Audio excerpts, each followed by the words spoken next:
So, hallo erstmal. Schöne Grüße auf Deutsch. And that means hello and how are you doing? And I'm from Germany.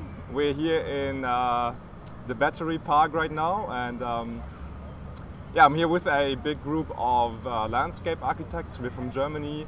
And I was just asked whether I've been to a national park before within the US, and I actually have.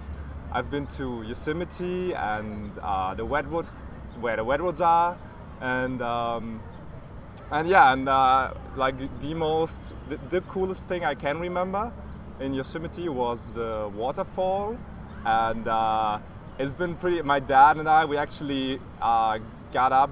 One day we got up really early, like we were there for like 2 days, and one day we got up super early and we actually walked up all the way up to the waterfall, and that was quite amazing. And they had like, can't remember how you call them, like little frogs, like the little tiny black froggies that are becoming frogs, and the whole lake there was like packed with those little black frogs, and that was like really cool. I was like really small, I think I was like 15. And yeah, that's what I can remember, and it's been really cool. And the redwoods also.